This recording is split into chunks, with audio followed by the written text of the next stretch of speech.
Oxon 3 Comunicación Natural. Toyota.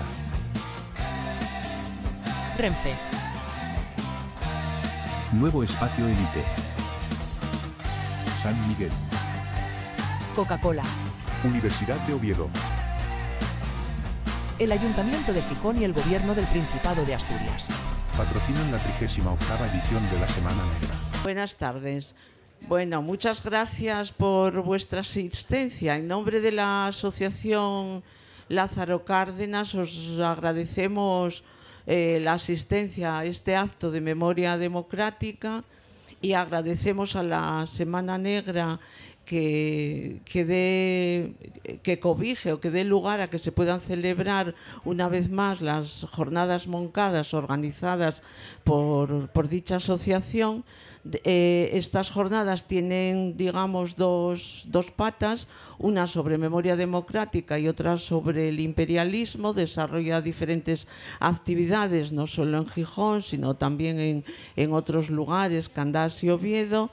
Y tenemos a Begoña Collado, a la que también tenemos que agradecer la colaboración desde la Dirección General de Memoria Democrática del Gobierno del Principado de Asturias, que nos va a introducir a las dos personas, Carmen Domingo, autora del libro Coser y Cantar, y Ana Rodríguez, feminista, que nos van a llevar a una época que personas como yo recordamos muy bien, aquel modelo de mujer de coser, no solo de coser, era un modelo de mujer muy controlado a través de las juntas de moral democrática, a través de toda una ideología que se nos imponía, y de la sección femenina, que para cualquier cosa nos obligaban. Yo tengo todavía, conservo la tarjeta, tiré muchas cosas, pero la tarjeta aquella de hacer el servicio social que teníamos que hasta para sacar el carnet de conducir, si te dejaban. Entonces nos van a hablar de esta época y Begoña nos cuenta la biografía y nos presenta el acto. Muchas gracias por la colaboración y bienvenidas a Asturias.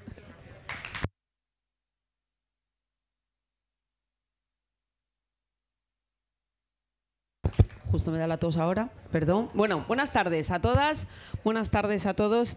Bienvenidos, qué gusto ver esta carpa repleta, pero bueno, yo creo que la figura de Carmen hoy lo atrae, ¿no?, que estemos todos aquí.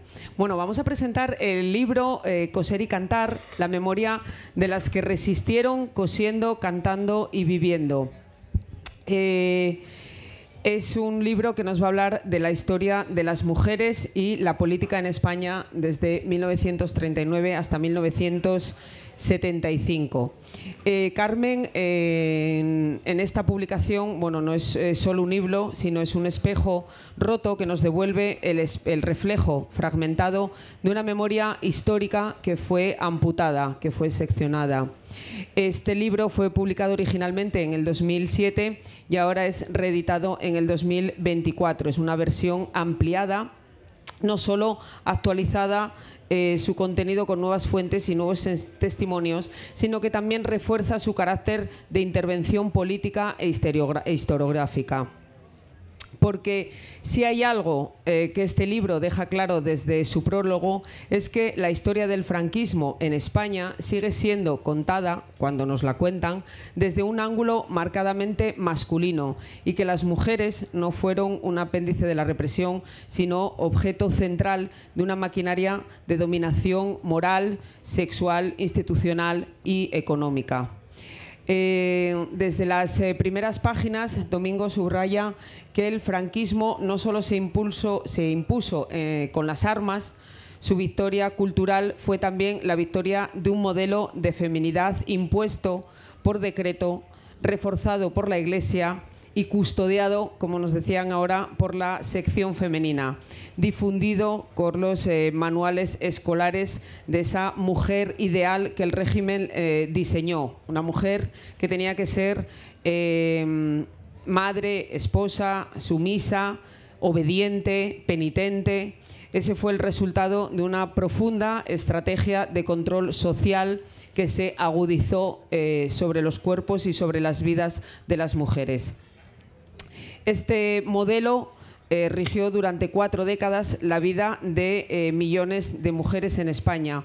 Un modelo que se perpetuó todavía entrados en democracia y que bueno, a día de hoy todavía consumimos en algunos modelos que nos quieren trasladar hacia, como digo, hacia los cuerpos y hacia las vidas de las mujeres. Uno de los méritos más notables de Coser y Cantar es su capacidad para articular un análisis estructural del sistema de opresión de las mujeres durante el franquismo, al tiempo que visibiliza historias individuales, concretas, muchas de ellas extraídas de archivos judiciales, de entrevistas y de transmisión oral.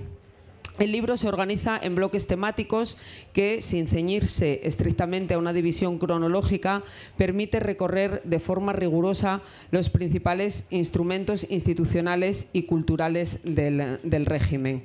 Yo creo que como el tiempo aquí lo tenemos muy limitado y ya son y 10, no vamos a extendernos en esta intervención, en esta explicación de lo que es el libro, y lo mejor es que le demos ya la palabra a Carmen Domingo, que yo creo que la presentación que vamos a hacer es con una charla entre vosotras, distendida, tranquila, y que seguramente dejéis también algún tiempo, porque si alguien quiere intervenir, nos quiere contar algo o te quiere hacer seguramente alguna pregunta, o a las dos seguramente nos quiera hacer alguna pregunta. Muchísimas gracias a todas, a todos por estar aquí y comenzamos. Gracias.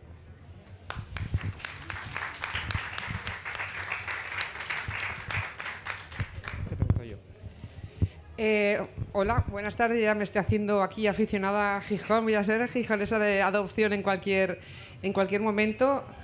Ana Rodríguez está con nosotros. Ana es feminista, por resumirlo de alguna manera, además de muchísimas otras cosas. Y efectivamente la idea es que hablemos un poco del libro. Antes de que se me olvide, el libro no está hoy aquí porque entiendo que Barcelona, Gijón, queda lejísimos para que llegara en el día. Estará a partir del jueves en una librería aquí, en La Revoltosa, por si alguien después de esta charla se queda con ganas y quiere leer el libro. Y ahora le doy a Ana el paso para que arranque ella. Venga. Bueno, hola. Muchas gracias al público, naturalmente, y a la organización, a Lázaro Cárdenas, a la Semana Negra. Y bueno, pues efectivamente Carmen Domingo ya nos acompañó el año pasado y quedamos con ganas de más. Sabemos que este libro que viene hoy a presentar es el segundo volumen de una trilogía que empieza con toda la historia del siglo XX, entendida, yo creo que no solamente es la historia de las mujeres, sino una nueva lectura de lo que tiene que ser la historia. En la historia estamos mujeres y hombres, y por tanto hay que hacer una relectura de lo que estamos considerando hasta ahora historia. Este volumen hace referencia, el primero hace más referencia a cómo se logra el voto, ¿no? La República, esa experiencia política de participación política en primera línea de tantas y tantas mujeres, que no queda reducido a 4 o 5 nombres, sino que son generaciones de mujeres que tienen una influencia directa en la política del país. Y ahora la guerra civil, la posguerra y la represión. Así que, bueno, cuéntanos un poco. Bueno, yo me voy a extender un poco más porque al ser la autora puedo darle un poco más de margen a la cosa. Efectivamente, esto es un libro que forma parte de una trilogía. La idea que tengo yo, que en algún momento igual incorporo una cuarta parte, era desarrollar la historia política de España durante el siglo XX desde el punto de vista de las mujeres. No es que sea un punto de vista distinto que el de los hombres, pero sí que normalmente cuando contamos la historia política de un país nos ceñimos solos a las figuras más destacables. No sé, me invento, pues Azaña, Franco y Suárez, si tú quieres. Pero para que tanto Azaña como Franco como Suárez llegaran hasta donde llegaron, no solo necesitaron la ayuda de los hombres, que por supuesto, sino también la ayuda de muchas mujeres, tanto en el caso de uno como en el de los otros dos. Entonces, lo que yo quiero contar es, de hecho, lo que cuento es la historia de España política, Guerra Civil y República y Guerra Civil en el primer volumen, posguerra y franquismo, claro, durante el segundo volumen, y en el último volumen, que es el que es totalmente novedad, no es corregido y ampliado, sino novedad directamente, que saldrá a finales de este año. Lo que desgrano un poco es la historia de la transición, que como bien sabéis parece que solo es cosa de dos hombres, Suárez y el rey, pero en realidad se hizo con apoyo de muchas mujeres. Entre otras cosas, hubo muchos artículos de la Constitución que si no hubiera habido mujeres detrás ni se hubieran fijado en la necesidad o de incorporarlos o de modificar el texto para que se nos contemplara de alguna manera. ¿Sí? Sí, a mí me parece que una cosa que aportan estas obras... ¿Se me oye bien o hace un poco de...? ¿Que acoplaba? Perdón. Es la recuperación de una parte de la historia en la que evidenciamos que su ausencia no deja de ser la continuidad de esa represión que sufren las mujeres, incluso de la pérdida de la propia guerra civil. O sea, la guerra civil, hay aspectos de cómo se ha hecho una relectura de la historia que es como estar perdiendo la guerra continuamente, ¿no? Ese escupir sobre el pasado, y la cuestión es que sobre el pasado de las mujeres ha escupido la trayectoria franquista del país y también un sector de la izquierda que no ha dado el lugar que correspondía a tantos segmentos de lucha representados por las mujeres. De hecho, es que es bastante curioso, yo creo que es una de las finalidades de este libro llegar a esa conclusión, pensar cómo es posible que yo hubo un momento en el que tuve que dejar de consultar mujeres porque el libro se hubiera multiplicado de páginas de forma infinita. Entonces sorprende mucho cuando te pones a leer todos los textos, y no pienso solo en textos de mítines políticos, sino textos en diarios, novelas con contenido político, actuaciones en la calle, no digo actuaciones teatrales, sino reivindicaciones callejeras, por ejemplo, en los que sí que intervinieron mujeres, y una tiene la sensación de que nunca se ponen en valor porque no son primeras figuras. Y yo siempre insisto en que a lo mejor las primeras figuras lo parecen, pero sin esas segundas o terceras figuras no hubieran llegado nunca a ser lo que son. Y en el caso concreto de la posguerra sí que es mucho más significativo, porque ahí sí que casualmente, fijaros lo que son las cosas, sí que hay mujeres que salen a la palestra. Todo el mundo conoce a Pilar Primo de Rivera.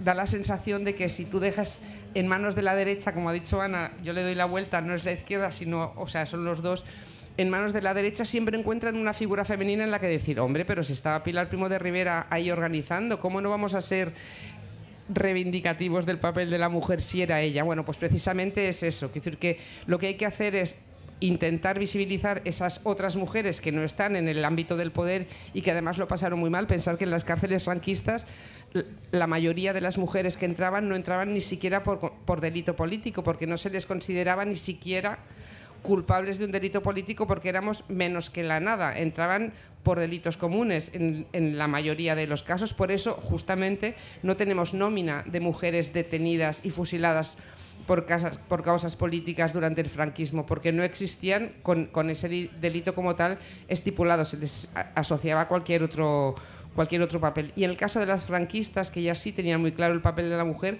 rápidamente se dieron cuenta de qué había que hacer para conseguir que la mujer se callara. Si ya tenías una parte en la cárcel que en muchos casos no estaban ni siquiera por ellas, sino por ser mujer, ser hija o ser no sé qué, y acababan en la cárcel, era muy fácil, entendedme, era muy fácil desde ese poder asustarlas lo suficiente para que tuvieran que acabar quedadas en casa. Y el exilio interior llegó a ser tan grande que yo, por ejemplo, en el caso mío en primera persona, que conviví con abuelas y tías abuelas que obviamente vivieron toda la etapa no solo de la guerra civil, sino también de la República, guerra civil, sino también de la posguerra. El exilio interior llegó a ser tan fuerte que yo no me enteré hasta cuando tenía bien cumplidos los 20 años de todo lo que había pasado en esa familia, en una familia como la mía que estaba politizada. No quiero ni pensar otras familias en las que la política se anuló o la situación en la que habían vivido desapareció por boca de todos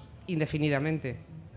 Sí, además hay una particularidad que es la que acompaña la propia esencia de lo que es una mujer, esa necesidad de virtudes morales que pueden ser de un signo o de otro. Entonces encontramos que por una parte hay unos años donde a las mujeres se les exige un determinado tipo de comportamiento, se les exige una especial significación religiosa, un determinado silencio, se las aparta de la vida pública, de la vida profesional, naturalmente de la educación, Y cuando pasa el tiempo, pasada la transición, se las castiga por eso mismo. Es que las mujeres eran todas unas beatas, es que las mujeres eran no sé qué, y ahora la culpa es de las monjas, que habría grupos de monjas que tendrían mucha culpa en los robos de bebés, desde luego. ¿Pero solo eran las monjas las culpables de la posición de esposa y madre? ¿O los esposos y los padres beneficiados por esa conducta también tuvieron su responsabilidad? ¿O solo es responsabilidad de las mujeres?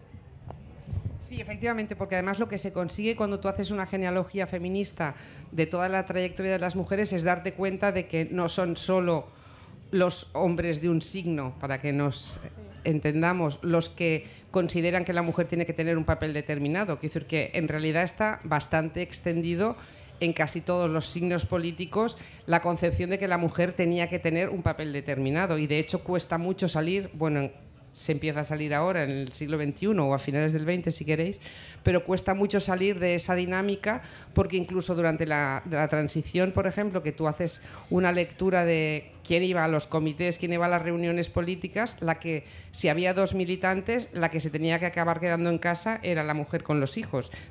Estoy pensando en militantes de izquierdas. Recuerdo una anécdota de hace poco, que hice una entrevista para El País, de una señora andaluza que vino cuando todos los andaluces venían a Barcelona o a Cataluña, pero en mi caso era a Barcelona a vivir en situaciones pues las peores. Cuando venían los emigrantes a Cataluña no se iban a vivir a Pedralbes, obviamente, o se iban al barrio de la Prosperidad o a Nou Barris o a la Mina, al barrio que tocara, que esta sí tenía, o sea, era una señora con conciencia política, igual no tenía conocimientos políticos, pero desde luego tenía una intuición política, y decía, es que hubo un momento en el que yo en mi casa me planteé y le dije a mi marido, pues si hoy vas tú a la reunión política, la semana que viene me toca a mí y tú eres el que te quedas con los niños. O tenías esa claridad para decirle eso al marido, que os aseguro que a esta señora el marido no se lo discutió, porque yo he hablado con ella, tiene más de 80 años y yo tampoco se lo discutiría ahora. O tienes ese convencimiento, o es muy difícil luchar contra eso y no acomodarte al, bueno, si todas se quedan me acabo quedando yo en casa. Sí, bueno, y una época en la que si una mujer quería separarse del marido y marchaba de casa, el marido podía llamar a la Guardia Civil, iban a buscar a la mujer y la llevaban para casa. Que esto también hay que entender en lo que supone social y políticamente a largo plazo. Tú no puedes educar a una generación o a 2 o a 3 de mujeres en la absoluta indigencia cultural, económica, política y jurídica, y luego exigir heroicidades, ¿no? Porque las heroicidades de las mujeres se les exige y cuando la dan no se les premia, no se les reconoce, y en cambio, que a mí me parece también preocupante desde el punto de vista de la izquierda, ese gusto por la heroicidad. O sea, permitir que la historia de la izquierda, ya no me meto en la historia de la derecha, o del fascismo, la historia de la izquierda se construya en base a ciertos ídolos, es contraproducente, porque es el trabajo y la lucha colectiva lo que nos va a permitir avanzar. Y la lucha colectiva tiene que ser de mujeres y de hombres. Entonces, esa idea de lo épico, del hombre que hace no sé cuántas cosas con una capacidad, que al final acabas llevando la anécdota más absurda al terreno de lo épico. Y de paso borras el trabajo colectivo, el trabajo que hace posible que esa persona en un momento determinado pueda llevar a cabo esa determinada acción, y borras muchas acciones colectivas cuando las mujeres, precisamente, como no podían destacar individualmente porque les estaba vedado, y luego porque, bueno, no neguemos, los éxitos de las mujeres son robados sistemáticamente, pues entonces se borra ese trabajo precisamente que es colectivo, que es el que caracteriza a las organizaciones de mujeres, ¿no? Cuando las mujeres trabajan en grupos, en barrios, etcétera. Quería decir que también muchas veces cuando alguna de las mujeres alcanza, como puede ser Pasionaria o alguna otra, alcanza una relevancia, siempre el discurso la acompañan hombres. O sea, siempre lo que se nos vende es que era como una excepción única, nunca se muestra ninguna apoyo, ninguna red de mujeres que pudieran estar sosteniendo, calteniendo toda esa situación. Siempre era como una mujer que había destacado, bueno, por una gracia divina, pero siempre apoyada en hombres, ¿no? Y en el que los hombres entendieran su discurso, compartieran su discurso, era lo que le daba valor, ¿no? Que realmente ese discurso sí tuviera mérito. Bueno, era un gran hombre. La Pasionaria. Exactamente, era un gran hombre. Eso cuando no se cuestiona, es que claro, Pasionaria se acostó con un señor que no sé qué, dices, hombre, si hiciéramos lo mismo con los otros, es que os aseguro que no había ningún político que levantara la cabeza. Bueno, a las pruebas me remito, que decir que tenemos unos antecedentes y unos precedentes que francamente, en el caso del franquismo, de todas formas, sí que es curioso todo el exilio interior, cómo funciona distinto con las mujeres que con los hombres. Es verdad que había muchos hombres en las cárceles, pero también es verdad que había muchas mujeres y que el exilio interior se explotó de forma distinta desde el punto de vista de los hombres que desde el punto de vista de las mujeres, porque esas mismas mujeres que sí que estaban politizadas y que se habían tenido que quedar en casa, se tenían que quedar en casa y sacar adelante a las familias, mientras los hombres no sacaban adelante a las familias, se sacaban adelante ellos solos, o si estaban en la cárcel o si estaba su mujer en la cárcel, ellos no sacaban adelante a las familias, las colocaban con otras mujeres. Quiero decir que la forma de reaccionar a las situaciones de sometimiento que se vivían durante el franquismo eran totalmente distintas en un caso como en el otro. No sé, ahora pienso en María Moliner, por ejemplo, que no es una mujer excesivamente politizada, pero sí que formó parte de las guerrillas, era bibliotecaria cuando estalla la guerra civil, tiene que vivir el exilio interior y la forma que ella consigue de luchar contra la situación que está viviendo es sentarse en casa y hacer un diccionario, el diccionario más importante de la lengua española. Quiero decir que igual es que funcionamos distintas, así que decir que simplemente es eso.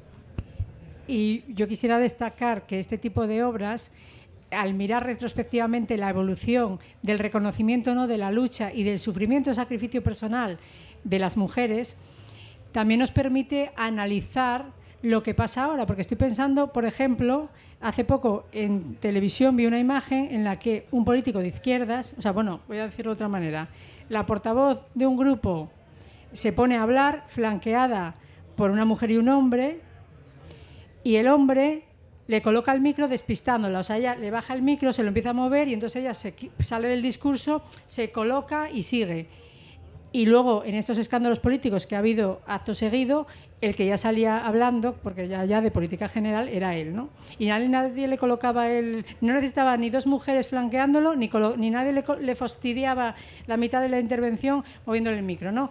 Y todo ese tipo de comportamientos, de entendimiento de los temas de los que públicamente hablan las mujeres y los hombres, y de si necesitas o no un hombre al lado que se considera con derecho a poder hacerte semejante faena, sin pena ni gloria, yo no lo escuché comentado, lo vi y lo hago esta lectura, pero no escuché ningún comentario crítico en ningún sitio, viene de esta propia percepción y de esa lectura que hemos hecho sobre la historia de nuestros grandes líderes. Bueno, grandes líderes, sí, llamémoslo de alguna manera. Yo sigo hablando, pero estaría encantada de que cualquiera de vosotros, si tiene alguna pregunta, cortamos y seguimos con... ¿Hay una señora que ha saludado o quiere saludar y hablar? No, solo ha saludado, no sabíamos si saludaba o quería hablar. En el libro también hablo de la literatura, porque la literatura, como toda la cultura en general, también es un arma política. Quiero decir que la forma de transmitir estereotipos o de romper esos estereotipos pasa en muchas ocasiones por las novelas que estamos leyendo. Para mí es difícil encontrar una novela sin contenido político, el que sea. Y también hay una serie de mujeres que los perpetúan o que los rompan. Ahora estoy pensando en Concha Espina, por ejemplo, que obviamente perpetúa los roles porque es afín al régimen que ha ganado la guerra, pero bueno, luego hay otras mujeres que despuntan. Ahora estaba pensando en Martín Gaite, pero Martín Gaite aparece mucho después. La Foret, por ejemplo, que hace una novela costumbrista en principio, pero que acaba siendo una ruptura de los estereotipos de cómo tenía que actuar la mujer. Digo novelas, pero también me refiero a los artículos. Quiero decir que en los primeros años 40 hay poca mujer interviniendo en prensa, desde luego poca mujer interviniendo en prensa... En comentario, opinión política, por ejemplo, que es lo que podría hacer yo ahora, pero depende del texto que hagas y cómo lo hagas, ese texto también te está haciendo, si estás hablando de cómo cocinar, pongo por caso, también estás condicionando a la gente que te está leyendo en esa dirección. Quiero decir que no hay una sola forma de condicionar socialmente a la población, sino que se utilizan sobre todo en los principios a finales del 30, por supuesto, pero en los primeros años 40 y hasta mediados de los 50 hay muchas formas de condicionar el pensamiento de la gran mayoría para que la gran mayoría no salga de ese cauce. Otra cosa es, que es una cosa que suena un poco extraña, pero yo creo que también en muchos casos hay que ponerla en valor, y es que hay unas líneas feministas, si queréis llamarlas, que son como transversales. No son transversales en los años 40, en los años 50 y en los principios de los 60, pero a finales de los 60, por ejemplo, sí que empiezan a ser transversales. Y ahora estoy pensando en Mercedes Fórmica, que hizo la ley de... la primera reforma de la laboral, en el que se empeñó en que se empezaran a incluir las mujeres. Mercedes Fórmica no era del Partido Comunista, para que nos entendamos, porque llevaba todo el tiempo trabajando desde la sección femenina. Y es verdad que cuando Pilar Primo de Rivera acepta que se lea esa ley en el Congreso, no lo hace porque esté convencida de que hay que hacer una reforma en la que se incluya a la mujer. Hay otros muchos factores que hacen que la derecha, entre otras cosas, porque empieza a haber una pequeña apertura, porque falta mano de obra.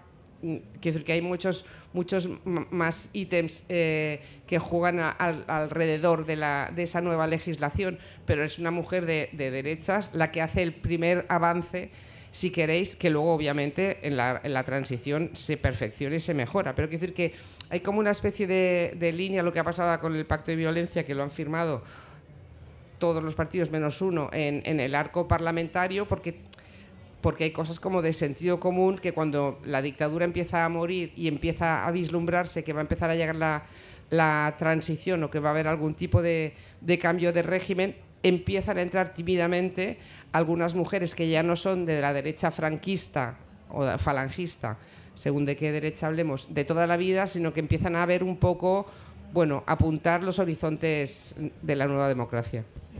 Además, en este caso esta mujer, que originalmente había sido falangista y por eso libra, porque cuando ya en su propio ambiente la señalan, pues ese pasado la salva, digamos. Es una figura fundamental realmente para la situación jurídica actual de la mujer. Habría que situar los cambios en esta figura y, sin embargo, es borrada precisamente por su pasado falangista, con lo cual también se da esa idea de que da igual. Siempre los personajes, las mujeres ilustres, no se perdonan, en este caso pasados, porque hace una reforma que es útil a los derechos de las mujeres y a la situación de las mujeres, y lo hace como mujer jurista convencida, porque puede hacerlo porque tenía ese pasado.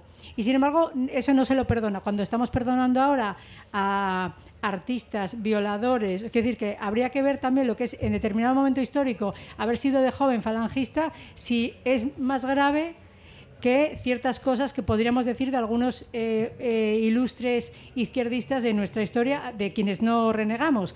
Esto tiene que ver también con esto de la moralidad, de cómo se establecen distintos parámetros para los hombres y para las mujeres, y cómo nosotras, da igual, no libramos nunca, ¿no?, de esa lupa de cómo tendríamos que haber actuado en el pasado o en hoy, porque yo creo que una cosa que tenemos que también tener en cuenta es, y este tipo de obras, esta obra y la anterior, el volumen anterior, explica muy bien el contexto histórico en el que se estaba viviendo, que a veces se nos olvida la dificultad práctica. Es muy fácil ahora, ex post, decir yo me hubiera comportado de tal o cual manera, pero esa situación había que vivirla en el día a día, el hambre, la represión, el miedo, vivir eso como un estándar de vida, vivir en ese estatuto y ser capaz de hacerle frente como sea. Y otra cosa es lo de las letras. Las mujeres, desde la Revolución Francesa, incluso antes en las abadías, pero ya con la Revolución Francesa, uno de los principales instrumentos de lucha que tienen, la primera espada, es la palabra, el escribir, las mujeres que empiezan a escribir, ¿no?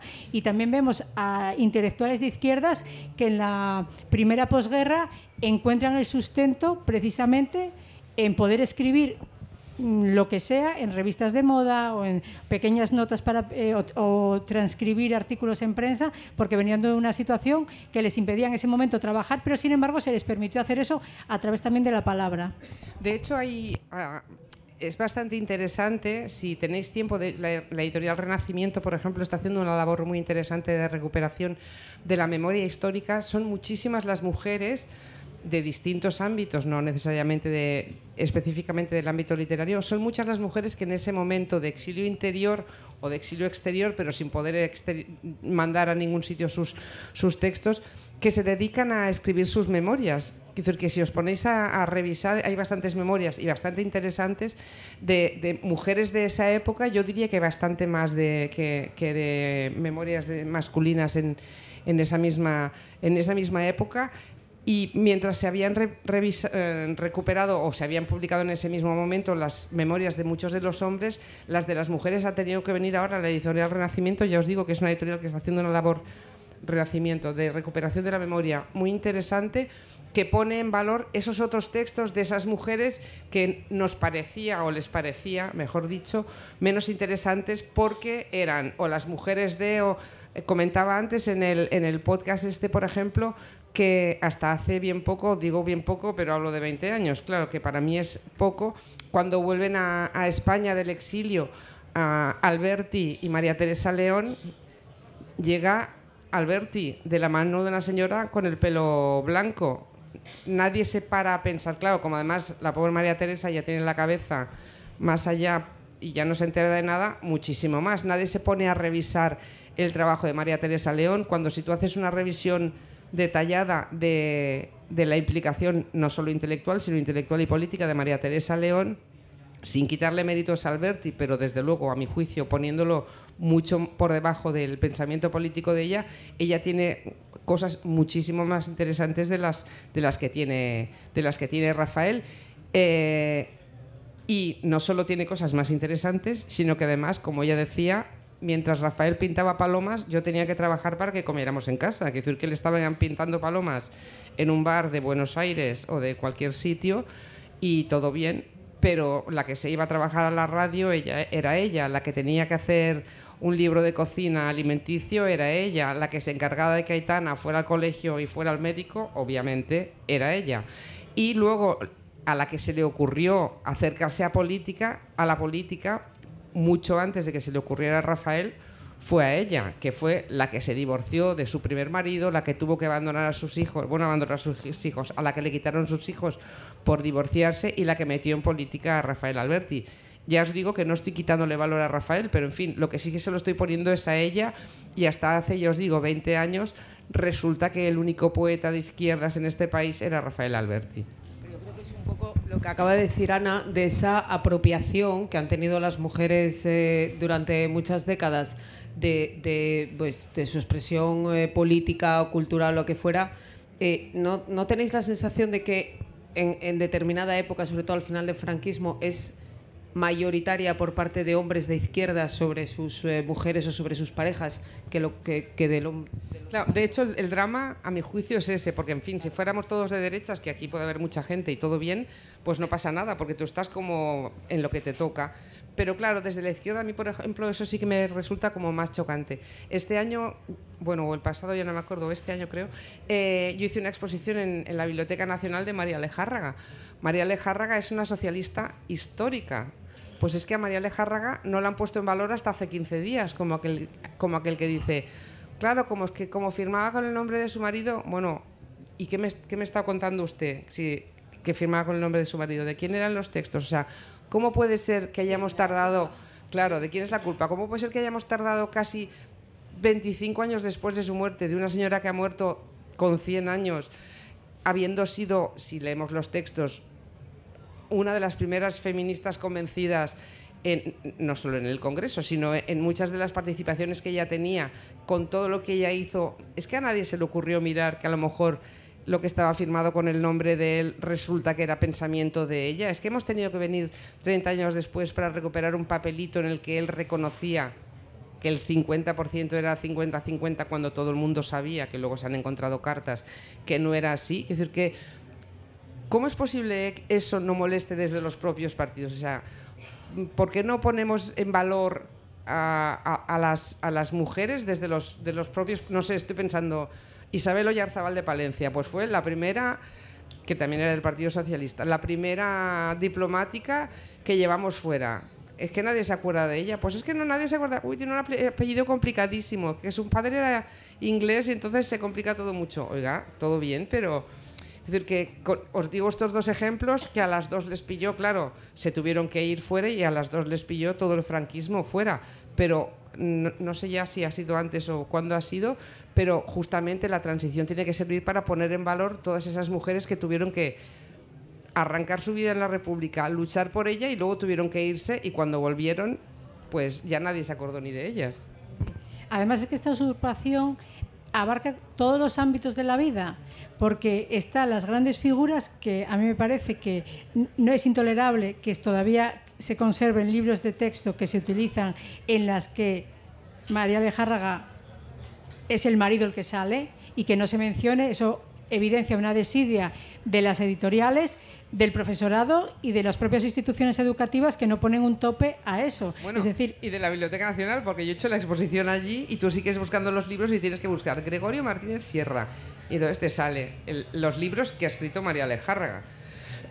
Quiero decir que incluso sabiéndose, en este caso en concreto, lo de que firmaba con que el nombre de la marca era el de ellos dos, el de él, el que utilizaban los dos como nombre de marca, incluso sabiendo eso, por lo menos molestarse en indexarla por las dos entradas. O sea, vuélvete loca por las dos entradas, ya no digo solo por el nombre de ella, por lo menos por las dos. Quiero decir que en realidad parece que hemos hecho mucho, pero tampoco hemos hecho tanto como parece. Quiero decir que, no sé, pienso en Juana Doña, pienso en Matilde Landa, pienso en muchísimas mujeres que dieron el callo hasta el último momento y que se borraron de un plumazo. O sea, llegó la transición, que se hizo lo que se pudo, que yo no voy a juzgar porque era un momento complicado y es verdad que se hizo lo que se pudo, pero en fin, ya llevamos 50 años de transición.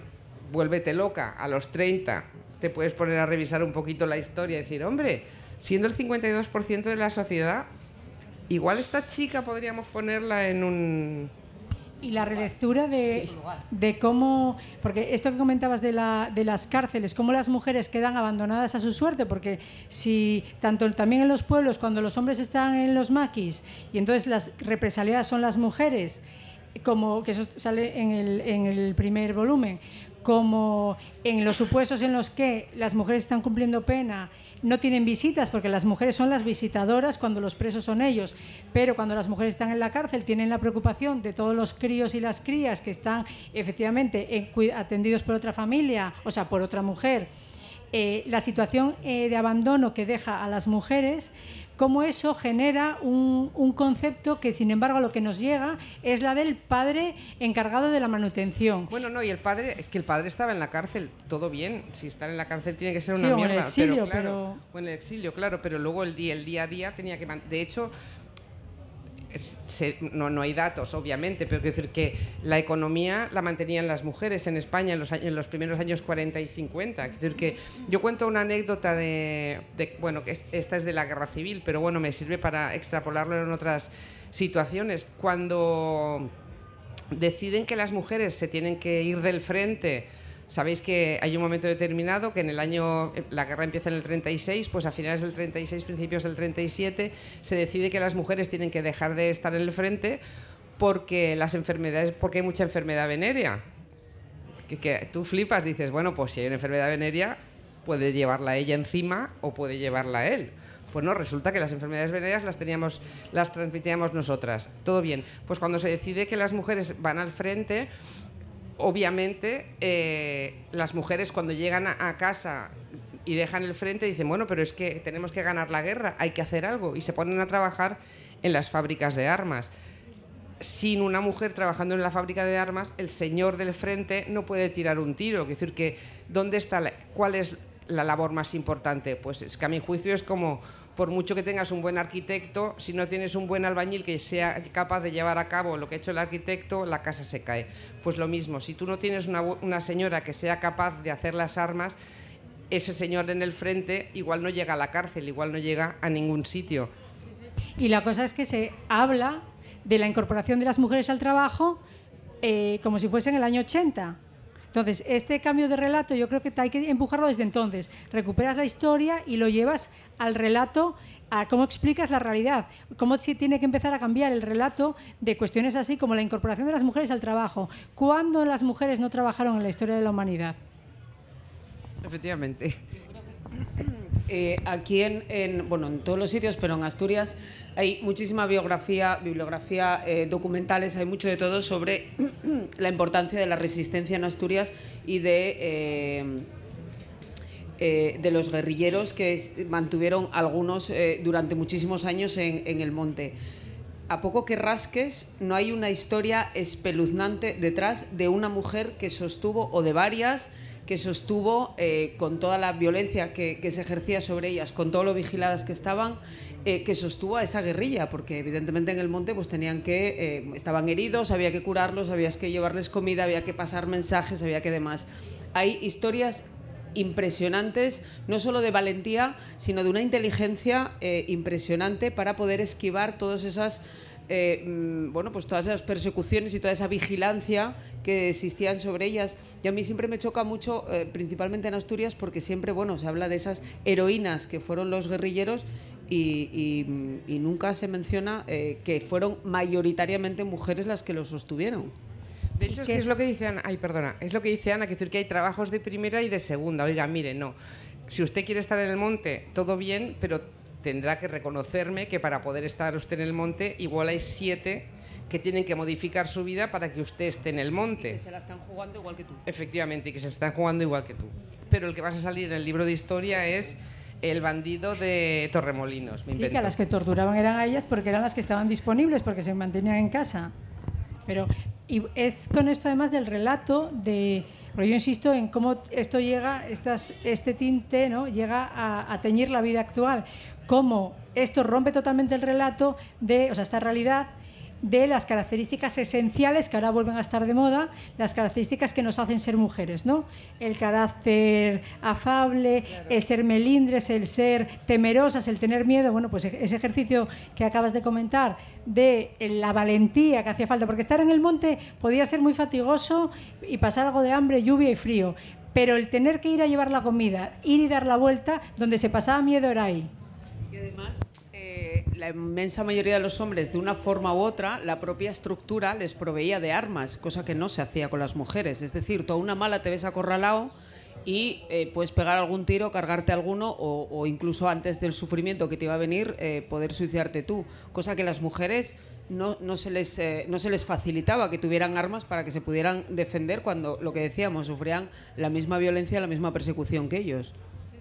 Y esto además llega hasta ahora. Yo me acuerdo de una presentación que se hizo cuando fue una de las primeras flotillas en la guerra de Irak, que de Asturias fue una delegación. Y ya había noticias de que los americanos entraban en un pueblo, vaciaban de hombres el pueblo, y yo quise preguntar qué pasaba con las mujeres, precisamente en esta línea de las mujeres no tienen armas, están solas y llegan un ejército. Y era bueno, y no me sabían contestar hasta que Couso comentó, reformuló la pregunta a ver si pillaban por dónde iba.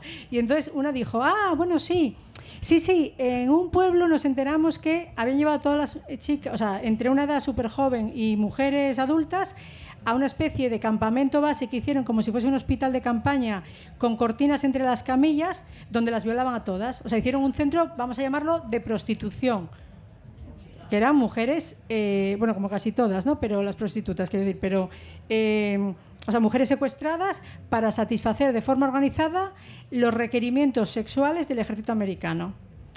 Y esto tampoco ha luego trascendido ni ha quedado ni se reproduce como una forma de represión sistemática de los ejércitos, ni nos preocupa cuando ahora hay otras guerras donde este tipo de ejércitos están presentes, ¿no? Y yo creo que es lo mismo. Hay que reconocer que la vida se sustenta de una determinada manera y que las mujeres estamos ahí.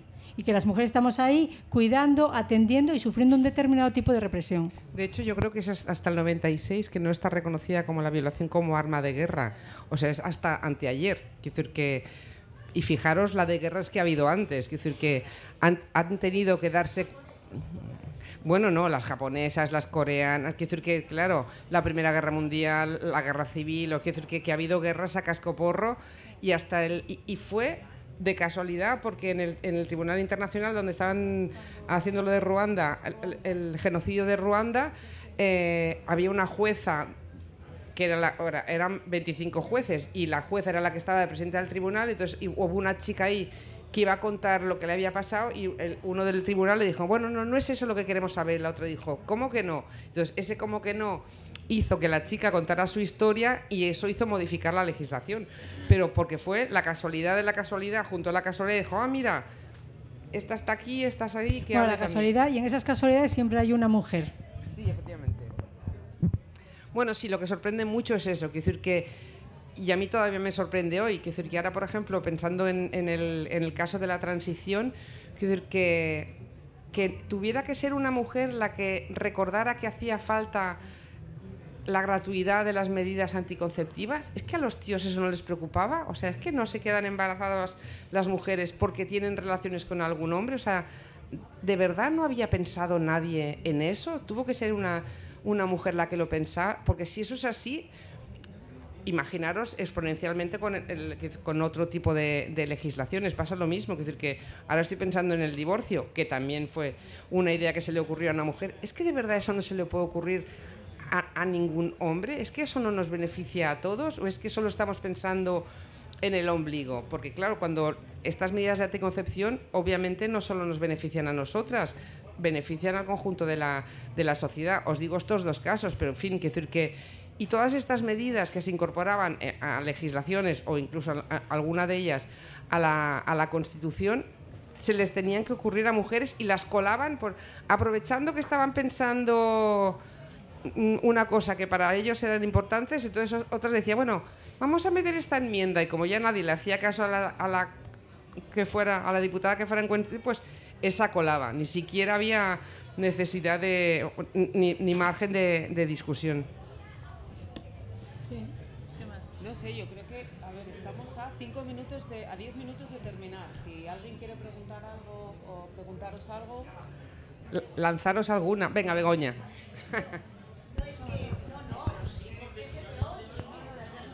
No, pero te oyes tú, pero los demás no te oyen. A ver, pero es que además a las mujeres, bueno, está lo del adulterio, que era castigado con 6 años de cárcel a las mujeres. Ellos no eran adúlteros, no.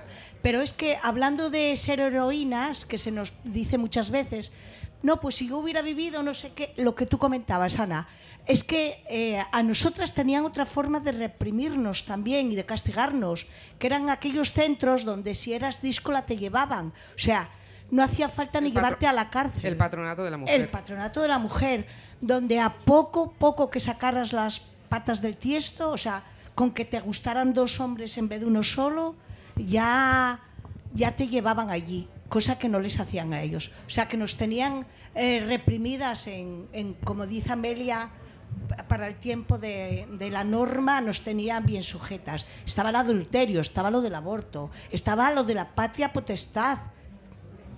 O sea, que nos tenían bien sujetas, bien atadas, ya no solo lo de que nos ningunearan, bueno, venía de serie ya. Y estaba la sección femenina, que era, o sea, no había un equivalente de la sección femenina en una sección masculina. Quiero decir que eso se hizo pensando solo en cómo meter a las mujeres bajo de la mesa, por decirlo de alguna manera. Quiero decir que no hubo un aparato represor del franquismo específicamente de hombres y un aparato represor del franquismo específicamente de mujeres. Se planificó desde las mujeres, es verdad. Quiero decir que eso fue una idea de la Sanz Bachiller, pero bueno, fuera idea de quien fuera, se le ocurrió solo para las mujeres. ¿A quiénes presionaban con te vamos a quitar los hijos? No presionaban nunca. Es que a mí es una cosa que me deja siempre sobrecogida. O sea, ¿cómo es posible que solo puedan presionar a las mujeres con que les van a quitar a los hijos y a los hombres no les puedan presionar con eso? Que es que a mí me parece como un despropósito. O sea, pues no presionaban a los hombres con eso. Y el tema de la represión, que es muy importante, esto que comenta Begoña, y que sale también en el libro, podemos pensar, a mí me recuerda también ciertas prácticas médicas que se están ahora experimentando con ellas, si ciertos mecanismos represivos represivos o en cada momento, ahora a lo mejor permisivos. La idea sería esa a día de hoy, como algo positivo, hacer ciertas prácticas médicas o quirúrgicas que no dejan de ser experimentales. Y en aquella represión a las mujeres que por ser lesbiana, por ser no sé qué, porque una quedó embarazada a los 16, había un montón de circunstancias que te podía llevar a que te recluyesen en un centro, y en ese centro se hacía prácticas médicas que algunas yo creo que eran experimentales. Es decir, que cuando se usa el electroshock, etcétera, a mí me parece que hay un punto experimental. Vamos a probar esto con esta gente, que ahora estamos atendiendo a una época en la que hay otro tipo de experimentación, por cierto. Bueno, Vallejo Nájera era un campeón también, sí, sí. ¿Alguna pregunta más? Geli. Bueno, más que una pregunta, lo que me acaba de surgir, evidentemente, que yo creo que las desigualdades las tenemos claras, es decir, que no vamos a entrar ahí, ¿no? Y la represión absoluta del patriarcado respecto a las mujeres.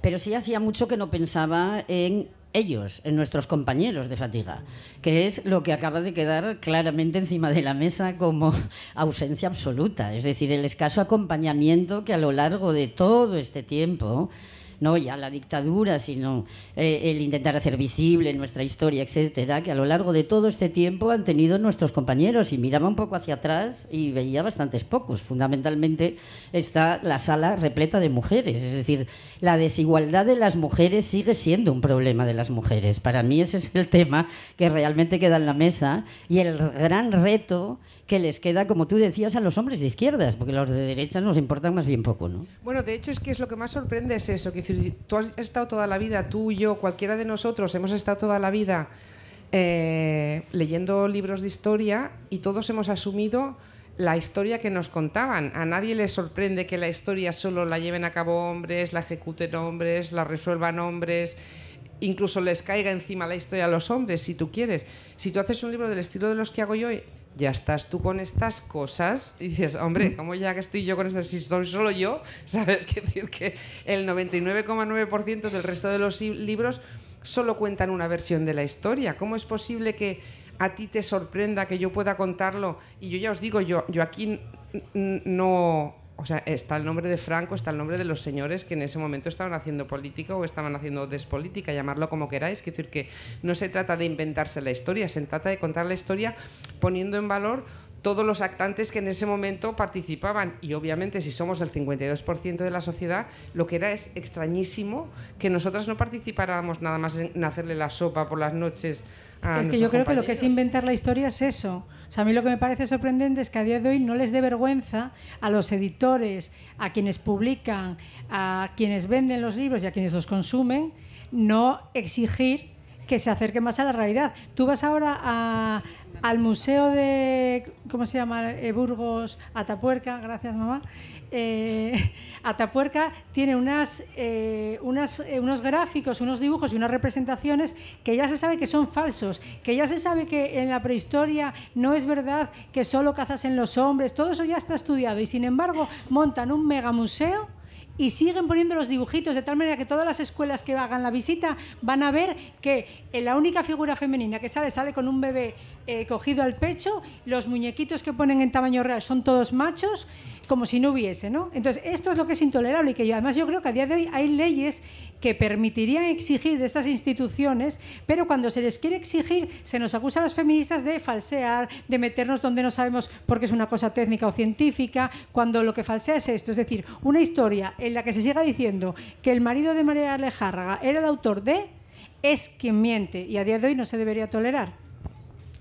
Bueno, yo quería contar una anécdota, un poco en referencia a lo que decías tú de los compañeros. Yo un día estaba en un acto de memoria democrática haciendo un homenaje a las maestras que salieron con los niños de Rusia hacia Rusia, y entonces contábamos el caso de una de esas maestras que se queda en Rusia, nace allí su hija se casa también con un niño de la guerra, y años después, en los años 60, finales de los 60, regresan a España. Esta mujer estaba totalmente emancipada en Rusia, había hecho estudios superiores, tenía un trabajo, entonces su hijo contaba en primera persona y decía, pero es una cosa curiosa que a lo mejor tendríamos que estudiar alguna vez, porque fíjate, cuando volvieron a España ella ya no trabajó, Era mi padre el que trabajaba y ella se quedó en la casa y mi padre fue el que se afilió al Partido Comunista y ella dejó de participar en política cuando era activa en política.